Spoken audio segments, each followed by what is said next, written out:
मित्रों नमस्ते। मैं डॉक्टर आर के डबास कई दिनों के बाद फिर आपसे मुखातिब हो रहा हूँ। और जैसा कि हमने पिछले वीडियो में तय किया था कि हम अनुस्वार और अनुनासिक पर चर्चा करेंगे, आज वहीं से अपनी इस वीडियो की शुरुआत करते हैं। दरअसल अनुनासिकता धीरे धीरे लेखन में समाप्त हो रही है। उसकी जगह भी अनुस्वार से काम चलाया जा रहा है, जबकि मेरा बार बार पुराने वीडियो में भी ये आग्रह रहा है, अनुरोध रहा है कि छोटे बच्चों को ये अनुनासिकता सिखाई जानी चाहिए। दरअसल जितने भी स्वर हैं, अ, आ, ई, ऊ, ए, ओ, इन सब के साथ अनुनासिकता है। हम एक बार देख लें कि किन किन शब्दों में कैसे कैसे अनुनासिकता आ सकती है और किस तरह मात्राओं के साथ क्या होगा, बिना मात्राओं के शब्दों के साथ क्या होगा। लेकिन जैसा मैं अनुरोध कर रहा हूँ कि छोटे बच्चों को, 5वीं क्लास तक के बच्चों को हम ये सिखाएंगे तो आगे उनको किसी तरह की दिक्कत नहीं आएगी। मैंने शायद एक बार बताया होगा कि जब CBSE का पेपर तैयार कर रहे थे तो किसी अध्यापिका ने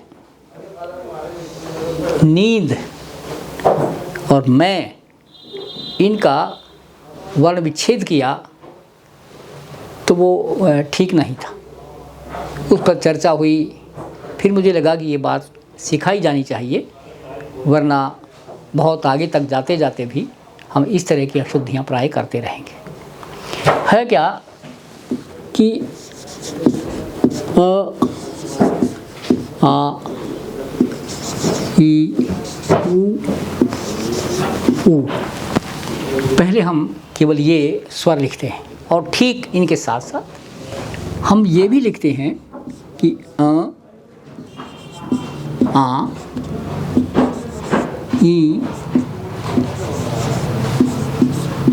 ई, ऊ,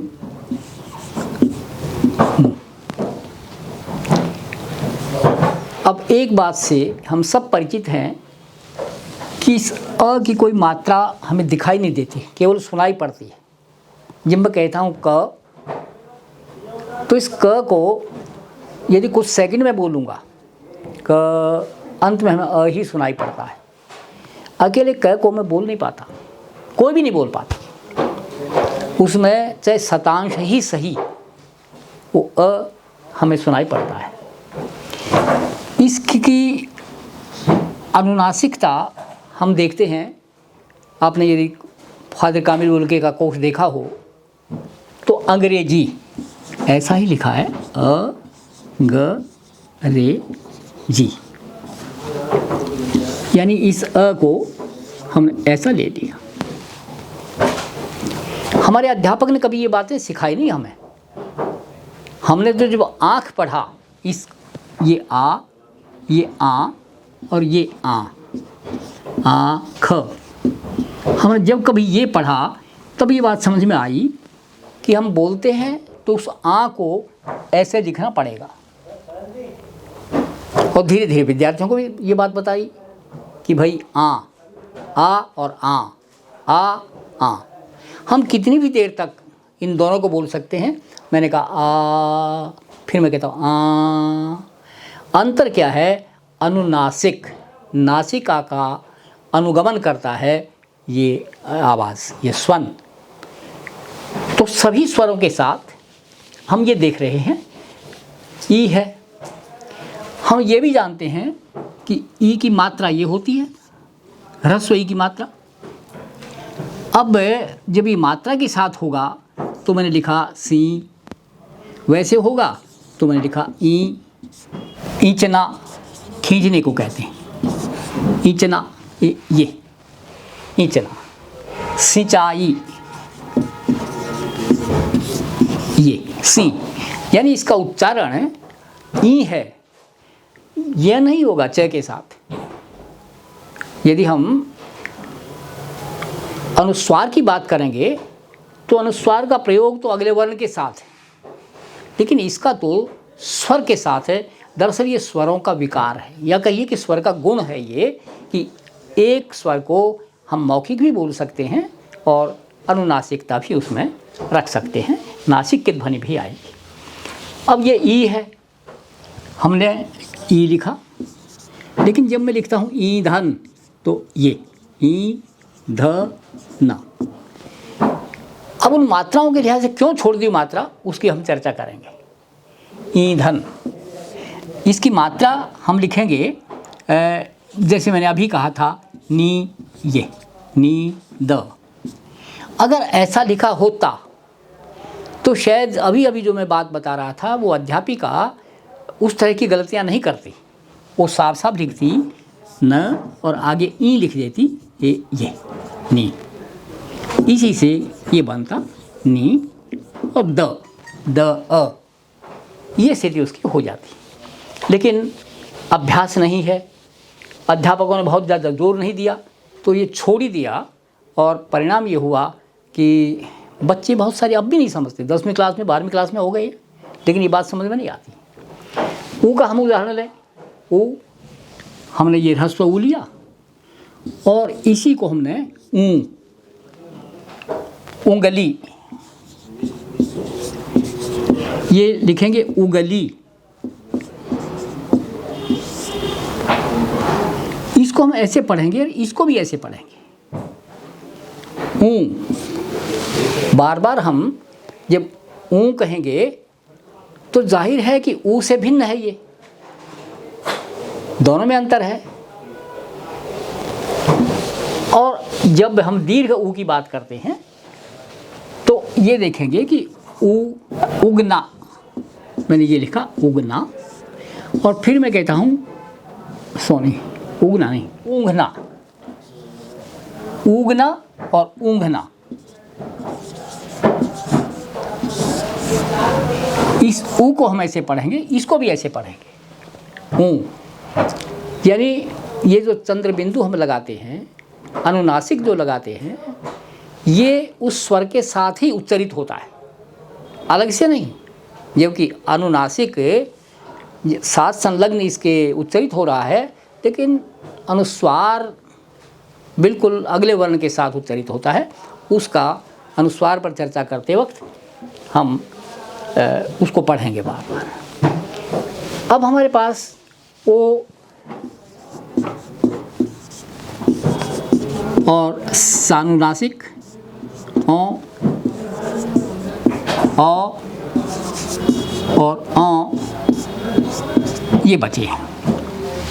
तो हम ये देखते हैं, नहीं, ए भी, ए और ए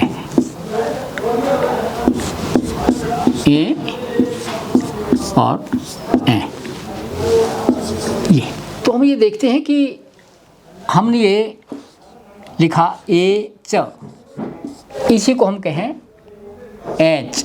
तो एच और पेंच, ये एच पेंच, क्योंकि इसकी मात्रा है ये। कई बार भ्रमवश क्या करते हैं, मैंने पाया कि कुछ साथी इस पर भी एक नहीं दो दो मात्रा लगा लेते हैं, बल्कि शायद उन्हें इस बात की शिकायत रहती हो, मन में एक पीड़ा रहती हो कि नहीं अभी तो कम लगी हैं, 4-5 और लगा देनी चाहिए, हो सकता है ये सोचते हो। और मैंने देखा एक फिल्म का जो एडवर्टाइजमेंट था यहीं पटेल नगर के चौराहे पर, उस पर लगा रखी थी 2। तो मुझे महसूस हुआ कि भाई कमी रह गई कुछ। तो हम इसी तरह से ए आई ए और ए, ओ का उदाहरण हम देखें, ओखली हम लिखते हैं, ओखली, और ये ओ हम देखते ना, ओ ओठ, ओठ, ओष्ठ को ही कहते हैं। ओष्ठ का थोड़ा सा जो अनुनासिकता है, ओठ हम हिंदी में होठ कहने लगे, होंठ भी कह रहे हैं। और आगरा के पास आसपास देखोगे तो जहाँ अनुनासिकता नहीं है वहाँ भी, जैसे हाथ है वे लोग हाथ बोलते हैं, घास है घास बोलते हैं। तो ये होंठ दोनों के साथ हमें दिखाई देता है, ये प्रचलित है औ के साथ। और हम ये देखते हैं औंधा, औंधा उल्टे को कहते हैं, जो उल्टा गिर गया है। औंधा, औंधे मुंह, दाल औंधे मुंह गिरी। तो जितने भी स्वर हैं उन सभी स्वरों के साथ ये अनुनासिकता बराबर बनी रहती है। हाँ, अंतर एक ज़रूर हुआ कि आज ये जो मशीनी युग आया, कंप्यूटर का है, अखबार छापते हैं, मैगजीन, जो भी प्रकाशक हैं, उन्होंने ये महसूस किया कि ये अ तो सारे के सारे व्यंजनों में है, क ख ग घ च छ, कुछ भी बोल लो, ये अ तो सब में विद्यमान है। आ, इस पर कोई मात्रा नहीं है, ई की अपनी एक मात्रा है, ये बड़ी ई की मात्रा है, ऊ पर कोई नीचे मात्रा है, ये यहाँ, सॉरी छोटी ये, और बड़े ऊ की मात्रा ये है। फिर ए की मात्रा है, ए की मात्रा है, और ओ की मात्रा है, औ की मात्रा है। इन सब की मात्रा है। ए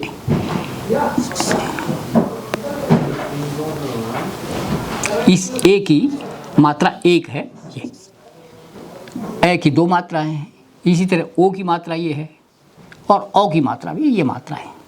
इनके साथ ये हुआ कि लिखने में वो जो चंद्र है वो नहीं लगाते, केवल बिंदु लगा देते। अब इसके साथ बिंदु आएगा, इसके साथ आएगा, इसके साथ आएगा, इसके साथ आएगा, इसके भी, इसके भी। अब बचे सिर्फ ये चार बचे। तो ए तो सब में है ही, रहे तीन। इन तीन के साथ अलग से विधान की क्या ज़रूरत है, क्योंकि वाक्य में जब शब्द आता है तो अपने अर्थ के साथ उच्चारित होता है।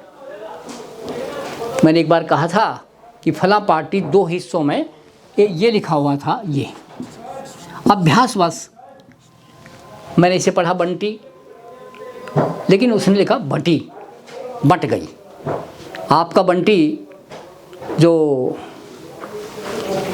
मन्नू भंडारी की पुस्तक है वो बंटी नहीं, बटी।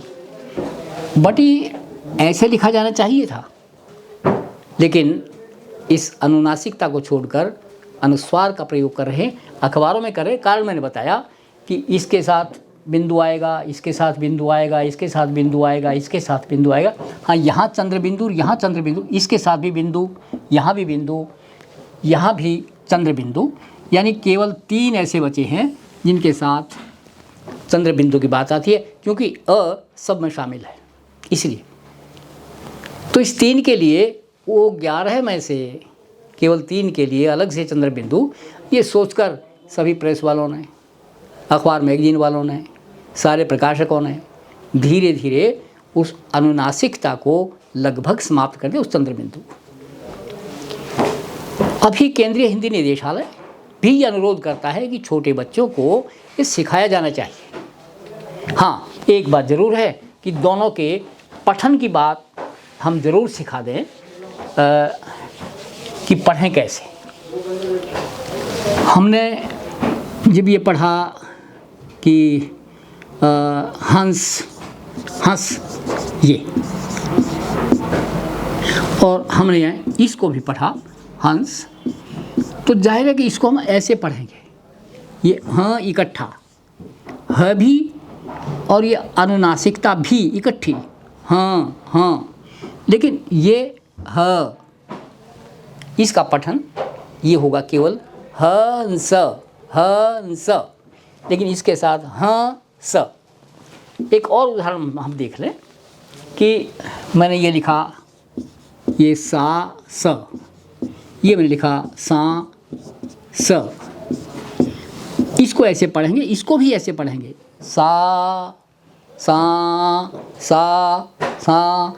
यानी हवा केवल नासिक हो जाती है, उसके अतिरिक्त और कोई। लेकिन हम जब ये करते हैं, ये